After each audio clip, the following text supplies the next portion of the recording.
The U.S. is focused on spending $100 million to make the Philippine military base even stronger.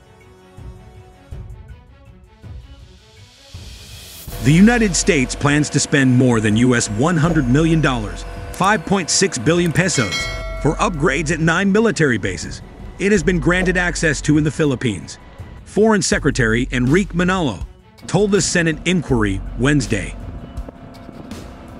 There are 16 projects in 5 bases originally covered under the Enhanced Defense Cooperation Agreement between the Allies, a supplemental agreement to the Visiting Forces Agreement that grants legal cover to large-scale joint maneuvers, Manalo said.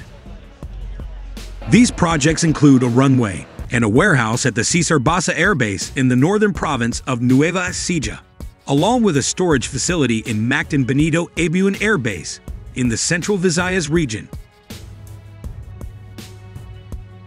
To date, the U.S. has allocated a total of over $100 million to EDCA projects, including an additional $18 million announced during the third 2+2 ministerial dialogue last week in Washington, Manalo told the Senate Committee on Foreign Relations. This will cover projects in both existing and new agreed locations. 6 of those projects are estimated to be completed within 2023. Manalo was referring to the recent meeting of U.S. and Philippine foreign and defense ministers. The Philippines agreed to give the U.S. access to 4 new bases, which Manalo referred to in an agreement in February. Manila revealed the new locations early this month, with 2 of them, the naval base Camilo Ogies as well as the Lolo Airport, within the province of Cagayan in the country's north that faces Taiwan. The 2 others are on the island of Balabac in Palawan Province, facing the South China Sea, and in Isabela Province north of Manila.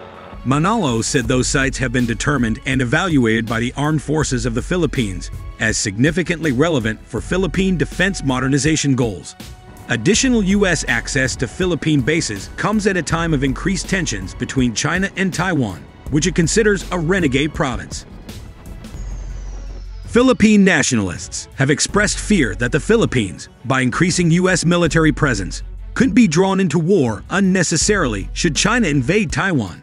Manalo's comments come as Philippine and U.S. troops, bound by a decades-old mutual defense treaty, are conducting their largest ever annual joint war games, Balacan. The troops have trained using modern weapons, including Javelin missiles similar to those used by Ukraine against invading Russian forces. Next week, both sides are scheduled to conduct live fire exercises that involve sinking a purported enemy ship. Leaders of both countries have denied that the drills are aimed at China or any other country, and said the exercises are meant to develop joint capabilities in case of an attack by an outside force. Last week, Huang Zilian, China's envoy to Manila, advised the Philippines to unequivocally oppose Taiwan's independence rather than grant U.S. expanded access, noting it could stoke tensions. "We will not renounce the use of force, and we reserve the option of taking all necessary measures," Huang had said. The Chinese embassy in Manila said Huang's remarks were reported incorrectly despite the media citing quotes from a copy of the speech provided by the embassy. Addressing growing calls to have Huang expelled from the country, President Ferdinand Marcos Jr. said he expected to speak with Huang to allow him to clarify his remarks.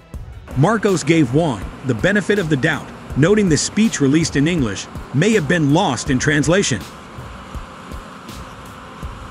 "I'll be talking to the ambassador soon, and I'm sure he will be.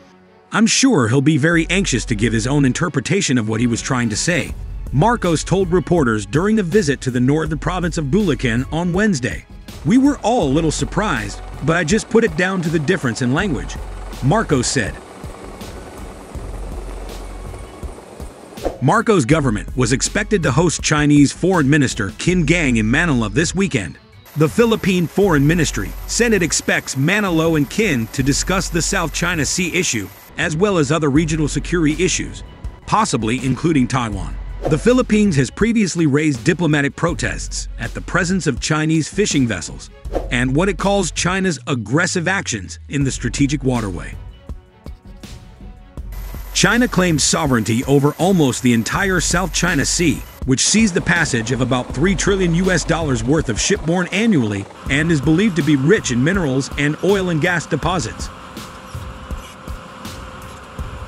A landmark arbitration ruling by the Permanent Court of Arbitration in 2016 invalidated China's claims.